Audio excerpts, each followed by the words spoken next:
Everyone. तो continue करते हैं जो टॉपिक चल रहा था कोऑर्डिनेट ज्योमेट्री। क्लियर है? कोऑर्डिनेट ज्योमेट्री में जो प्रीवियस वीडियो हमारा सेक्शन चल रहा था उसमें हम लोगों ने क्वेश्चन नंबर 4, 5 और 6 कंप्लीट किए थे सेक्शन फॉर्मूला वाले। और अभी जो वीडियो है इसमें हम क्वेश्चन नंबर आपको दिख रहा है 7 और क्वेश्चन नंबर 8 हम अभी सॉल्व करेंगे। ठीक है, तो चलिए स्टार्ट करते हैं। Question number 7। क्वेश्चन नंबर 7 दिया कि find the coordinates of point A. Find the coordinates of point A, मतलब ए कोऑर्डिनेट के आपको पॉइंट फाइंड आउट करने हैं। If where A B is the diameter of a circle, मतलब ए बी एक क्या है, सर्कल का डायमीटर। सर्कल का डायमीटर का आपको मतलब मालूम है ना, ऐसी कॉर्ड जो सर्कल के सेंटर से क्या हो, पास होती हो जाए। तो ये आपका एक सर्कल है। ठीक है, मैं सर्कल प्रॉपरली बना दे रहा हूँ आपको तो क्लियर दिख जाएगा। सर्कल है आपका ये, और इस सर्कल की एक डायमीटर है जिसके दो अपोजिट पॉइंट्स, एक पॉइंट है बी और एक पॉइंट है ए।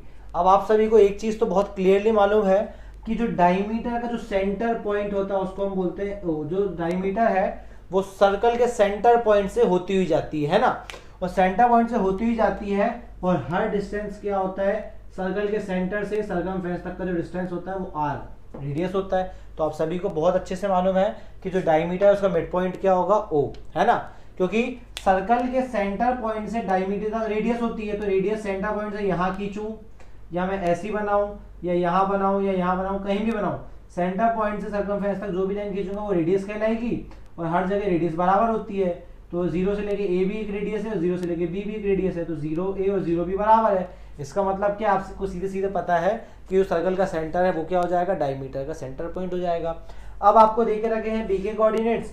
तो बी के कोऑर्डिनेट्स आपको देके रखे हुए हैं। देखिए the coordinates of where who centre is, centre के कोऑर्डिनेट देख रखे 2 और -3, सेंटर के देख रखे 2 और -3, और बी के कोऑर्डिनेट देख रखे हैं 1 और 4। आपको निकालने हैं एक्स के कोऑर्डिनेट। तो कितना सिंपल है, एक लाइन है, डायमीटर है, डायमीटर का सेंटर पॉइंट ऑब्वियसली बात सर्कल का ओ होगा, क्योंकि डायमीटर बराबर दो भागों में टूटेगी, आर और आर।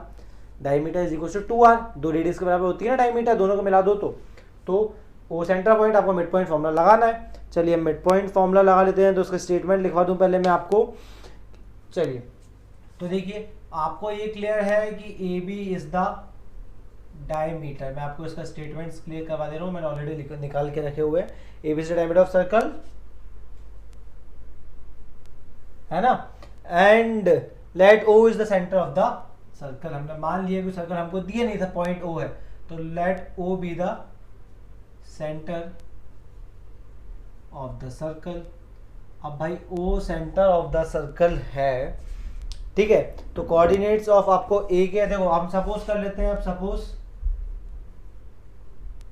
क्योंकि वो कोऑर्डिनेट्स तो ए के देखे नहीं रखे हैं ना, तो कोऑर्डिनेट्स ऑफ ए हमने मान लिया एक्स वाई, जबकि ओ के कोऑर्डिनेट्स आपको क्या देके रखे हैं 2 और -3, और बी के कोऑर्डिनेट्स आपको देके रखे हैं 1 और 4। अब आपको मालूम है कि O is the mid point of A B.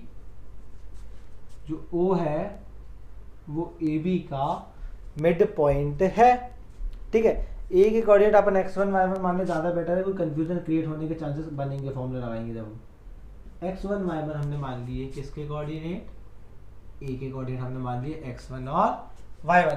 तो अब o ए बी का मिड पॉइंट है, इसका मतलब जो कोऑर्डिनेट्स ऑफ o हैं भाई, o क्या है, ए बी का मिड पॉइंट है। तो जो कोऑर्डिनेट्स ऑफ o होंगे उसका फॉर्मूला क्या होगा, मिड पॉइंट है ना। कोऑर्डिनेट्स ऑफ o का जो मिड पॉइंट फॉर्मूला होगा वो क्या होगा, x1 + x2 अपॉन 2 और y1 + y2 अपॉन 2। भाई क्योंकि आपको मालूम है ये b है ना, ये x2 y2 होगा आपका b, ठीक है भाई। आपको मालूम है o अगर सेंटर पॉइंट है तो सेंटर पॉइंट जो है, सेंटर पॉइंट के फॉर्मूला आपको मालूम है, मिड पॉइंट फॉर्मूला मालूम है कि सेंटर पॉइंट कैसे निकालते हैं। तो मिड पॉइंट फॉर्मूला भले ही आपका ओ के कोऑर्डिनेट है, मगर ओ मिड पॉइंट है ना, तो ओ के कोऑर्डिनेट निकाले इस तरीके से जाते। मतलब ओ का अगर आप एक्स कोऑर्डिनेट निकालते तो वो क्या होता है x1 + x2 अपॉन 2, और ओ का अगर वाई कोऑर्डिनेट निकालते तो वो होता y1 + y2 अपॉन 2। चलो कोई दिक्कत नहीं, ओ का एक्स कोऑर्डिनेट आपको देके रखा है 2, ठीक है। x1 की वैल्यू हमारे पास है ही नहीं, तो हम x1 की जगह x1 ही रखेंगे। x2 की वैल्यू है 1 अपॉन 2, तो नीचे का 2 यहाँ चला गया, मल्टीप्लाई में 2 2 = 4, यहाँ बचेगा x1 + 1। तो x1 की वैल्यू क्या आ गई, ये 4, ये प्लस का 1 यहाँ पे आगे क्या हो गया, -1, तो x की वैल्यू आपकी यहाँ से आ गई 3। नेक्स्ट है आपकी y की वैल्यू देके रखी है o, ये मिड पॉइंट ऑफ o है, o का ऑलरेडी y कोऑर्डिनेट देके रखा है -3 इक्वल टू y1 की वैल्यू y1 ही है प्लस y2 की वैल्यू आपकी 4 है अपॉन 2 आता है फॉर्मूले में, मैंने 4 लिख दिया है, तो 3 2 -6 इक्वल टू y1 प्लस 4, ये 4 को भी यहाँ ले आओ तो y1 इक्वल टू -6 और -4 और y1 की वैल्यू आ गई -10। तो बस आपको मिल गया, सीधे सीधे क्या ढूंढना था, आप जो निकाल रहे थे आपको मिल गया, क्या coordinates of A, x coordinate है इसका 3 और वाई कोऑर्डिनेट है -10। ये हो गया सिंपली सॉल्व, बहुत सिंपल क्वेश्चन था, समझ में आया भाई। करना क्या था कि O था इसका मिड पॉइंट AB का, तो आपने AB के कोऑर्डिनेट निकालने थे, तो आपने AB के कोऑर्डिनेट निकल लिए x1 y1 सपोज कर लिए, है ना, दिए नहीं थे। B के कोऑर्डिनेट दिए थे तो x2 y2 हो गया, और O के कोऑर्डिनेट भी आपको दिए थे। अब O के कोऑर्डिनेट चलो दिए थे, मगर नहीं दिए होते तो O तो मिड पॉइंट था, तो आप मिड पॉइंट फॉर्मूले से O के कोऑर्डिनेट निकाल सकते थे बहुत इजीली, ठीक है। अब ये इस तरीके से O का कोऑर्डिनेट निकालते, है ना, मगर O का x कोऑर्डिनेट तो ऑलरेडी दिया था, मतलब O का x कोऑर्डिनेट आपको इस तरीके से दिया था, x की वैल्यू दी थी। ये y कोऑर्डिनेट होता O का, तो y कोऑर्डिनेट O का ये था, मगर y की वैल्यू ऑलरेडी दी थी क्योंकि O का y कोऑर्डिनेट दिया था, मिसिंग वैल्यू आपने निकाल ली। मतलब देखिए, अगर कोई एक पॉइंट मिड पॉइंट है, बिल्कुल बीच में बैठा है, मिड पॉइंट है, ठीक है ना, तो उसके कोऑर्डिनेट मालूम है, ये दूसरे पॉइंट के कोऑर्डिनेट मालूम है, तीसरे के आपको निकालना है, तो आप मिड पॉइंट फॉर्मूला लगा दो भाई, ये x की जगह पे आप जो बीच का पॉइंट है उसका x कोऑर्डिनेट रख दो, मिसिंग वैल्यू यहाँ से निकल जाएगी। आई होप समझ में आया होगा। एक क्वेश्चन और, एक क्वेश्चन, अब अगला क्वेश्चन थोड़ा सा डिफरेंट है, थोड़ा सा ज्यादा अटेंशन आपको लगाना पड़ेगा, ठीक है। अगला क्वेश्चन जो है इसमें थोड़ा सा ज्यादा आपको अटेंशन देना है, ठीक है, क्योंकि इसके बाद एक वीडियो और रहेगा आपका, फिर चैप्टर फिनिश हो जाएगा, सेकंड लास्ट वीडियो है ये आपका। क्वेश्चन में बोला है कि if A and B are, भाई अगर आपको ए और बी के दो पॉइंट्स देके रखें, ए बी एक लाइन सेगमेंट है, आपको क्लियरली देके रखिए भाई, ए बी एक इज अ लाइन सेगमेंट, है ना, ए बी एक लाइन सेगमेंट है जहां पे ए और बी के कोऑर्डिनेट आपको ऑलरेडी देके रखे हैं। ए के कोऑर्डिनेट आपको देके रखे हैं दैट इज -2 एंड -2, और बी के कोऑर्डिनेट आपको देके रखे हैं 2 और -4, ठीक है। और अब आपसे बोला जा रहा है respectively find the coordinates of P, भाई एक लाइन है ए और B, find the coordinates of P such that, P एक पॉइंट है, इसके कोऑर्डिनेट इस तरीके से देके रखे हैं, एक रेशियो आपको देके रखा हुआ है, ठीक है। उन्होंने बोला है कि एपी जो है वो क्या है, ए बी का 3/7 पोर्शन है, मतलब रेशियो देके रखा हुआ है। चलिए there is the point P on line A B हम लिख लेते हैं। अब क्या बोला गया है उन्होंने कि एक पॉइंट पी है किसके ऊपर, ए बी पे, तो there is a point P on A B line के ऊपर एक पॉइंट पी भाई साहब बैठे हुए हैं, इस तरीके से बैठे हुए हैं कि AP is equals to 3/7 of AB।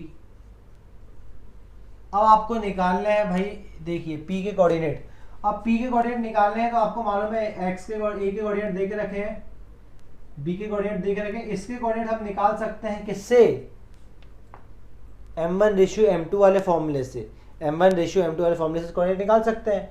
तो उसके लिए हमको M1:M2 निकालना पड़ेगा। M1:M2 कैसे निकालें, देखो भाई आपको ये बोला गया है जो AP है ना, AP जो है वो उस पूरे AB का 3/7 पोर्शन है। इसका मतलब बहुत सिंपल से बता रहा हूँ, बिना कैलकुलेशन आप निकाल लोगे रेशियो। देखो AB इसका मतलब क्या, बोले नीचे जो होता है पूरे पार्ट होते हैं, इसका मतलब जो AB है ना वो 7 पार्ट में डिवाइड है ना, AB जो है वो 7 पोर्शंस में डिवाइड है, जिसमें से AP खाली 3, जिसमें से 7 में से 3 पोर्शन तो खाली AP के हैं, ठीक है। ये 7 पोर्शन में डिवाइड है जिसमें से 3 पोर्शन AP के हैं, तो बचे हुए 4 पोर्शन किसके हुए, BP के। क्या आपको देखो एक सिंपल सी बात बताता हूं, जो AB है, देखिए AB जो है, क्योंकि आपको चाहिए क्या है, AP ratio PB, M1 ratio M2, M1 मतलब AP और M2 मतलब PB, तो आपको AP/PB या AP/BP निकालना है, AP/BP आपको निकालना, तो M1:M2 मिल जाएगा। तो आपको AP और BP दोनों की वैल्यू चाहिए, AP की वैल्यू है, BP की वैल्यू निकालनी पड़ेगी। तो आपको मालूम है ये पूरा जो AB है, वैसे मैंने आपको डायरेक्टली बता चुका हूँ कि भाई जो ए पी है वो ए बी के 7 पार्ट में से 3 पार्ट है, तो बचे 4 पार्ट, मतलब 4/7 इसका आंसर आएगा। मतलब मेथड के थ्रू हम निकालते हैं, वो तो शॉर्ट ट्रिक थी। तो ए बी जो है वो किस किस से मिलके बनी हुई है, ए बी मिलके बनी है ए पी और बी पी से, तो क्लियरली दिख रहा है A B is equals to A P plus B P. चलो ठीक है, वैल्यू किसकी निकालनी है भाई, आपको बीपी की वैल्यू निकालनी है ना, बीपी की वैल्यू निकालना है, इसको यहीं छोड़ दो, एपी को उठा के यहाँ ले आओ, तो ये A B minus A P यहाँ पे आ गया, तो माइनस का ए पी हो गया। चलिए बीपी की वैल्यू निकालिए, ए बी की वैल्यू मालूम नहीं है, मैं ए पी की वैल्यू मालूम है 3/7 ऑफ ए बी।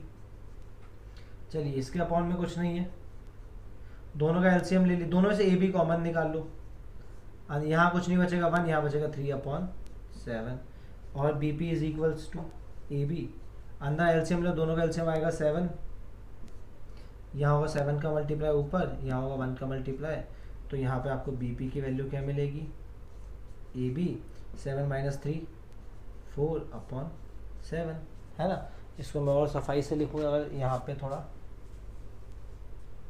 तो इसका माइनस होगा 7 - 3 आपको होगा 4/7 ए बी।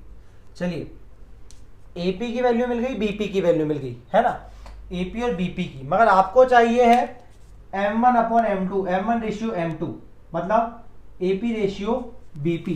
भाई आपको जो काम है उसमें तो आपको A P ratio B P का काम है ना, तो A P ratio B P, इसका मतलब ए पी मतलब 3/7 ए बी, बी पी मतलब 4/7 ए बी, इसका मतलब A P upon B P, ratio मतलब upon A P upon B P, इसका मतलब 3/7 A B upon 4/7 A B. अब आपको मालूम है रेशियो निकालने का तरीका, A P upon B P, ऊपर का बड़ा वाला जो डिवाइड है पलटता है, जब ये बड़ा वाला मेन डिवाइड है जब ये पलटता है तो यहाँ की चीजें भी पलट जाती हैं, ठीक है, मतलब नीचे का 7 ऊपर आ जाएगा, ऊपर का 4 नीचे जाएगा और ए भी ऊपर का नीचे आएगा, ये भी से ए भी कैंसिल, ये 7 से 7 cancel, A P ratio B P क्या मिल गया आपको, ये ऊपर बच रहा है 3, नीचे बच रहा है 4, मतलब आपको M1 रेशियो M2 मिल गया 3/4। सिंपल था, देखिए अब इस बात तो क्वेश्चन आप इजीली कर लोगे, मैं बस यहीं तक बताना था मुझे आपको। देखिए बात हुई थी कि वो जो पूरा ए बी है ना, ये ए पी इस पूरी ए बी का 3/7 पार्ट था, आपको उससे कोई मतलब नहीं ए बी से, आपको तो भाई M1 रेशियो M2 निकालना था, क्योंकि आपको मालूम है बीच के कोऑर्डिनेट निकालने के लिए आपको रेशियो की जरूरत पड़ेगी, है ना, क्योंकि पी सेंटर में नहीं था, सेंटर में होता तो कोई बात ही नहीं होती। अब M1 रेशियो M2 आपको निकालना था, तो उसके लिए आपको AP के अपॉन में BP लाना ज़रूरी था। AP की वैल्यू दी थी, BP की वैल्यू कैसे निकालते हैं, इस पूरे में से हमने AP को माइनस करा, तो हमने यहाँ से BP की वैल्यू निकाली 4/AB। अब AP के अपॉन में BP हमने रख दिया, क्योंकि हमको रेशियो निकालना था। बड़ा डिवाइड जब भी कैंसिल होता है, बड़ा डिवाइड कैसे मल्टीप्लाई कन्वर्ट होता है, मल्टीप्लाई में नीचे नंबर पलटता है, तो ये 4/7 का लिख दिया 7/4, और AB ऊपर था तो इसलिए AB कहाँ गया नीचे, अब नीचे के AB से ऊपर का AB कैंसिल, नीचे के 7 से ऊपर का 7 कैंसिल, बचा आपका खाली कितना 3/4। अब कोऑर्डिनेट्स ऑफ P निकाल लीजिए, सीधी सीधी बात है, कोऑर्डिनेट्स ऑफ P आप मान लीजिए x और y। तो अब आपको मालूम है सेक्शन फॉर्मूला, है ना, फ्रॉम सेक्शन फॉर्मूला। भाई सेक्शन फॉर्मूला आपको क्यों याद आया, क्योंकि आपको मालूम था कि जब आपको रेशियो दिया हुआ है, भाई दोनों पॉइंट्स दिए और रेशियो दिया हुआ है, तो बीच वाले कोऑर्डिनेट आप सेक्शन फॉर्मूले से निकाल सकते हैं। तो x कोऑर्डिनेट क्या होगा आपका M1x2 plus M2x1 upon M1 plus M2, और y कोऑर्डिनेट क्या होगा M1y2 plus M2y1 upon M1 plus M2।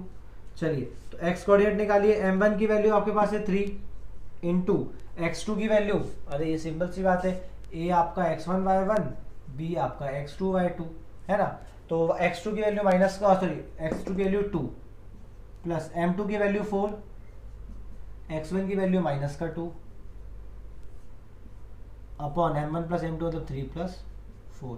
यहाँ y पे आओ, M1 की वैल्यू 3 इंटू y2 की वैल्यू माइनस का 4 प्लस M2 की वैल्यू 4 इंटू y1 की वैल्यू अगेन माइनस का 2 अपॉन कितना बचा भाई 3 प्लस 4।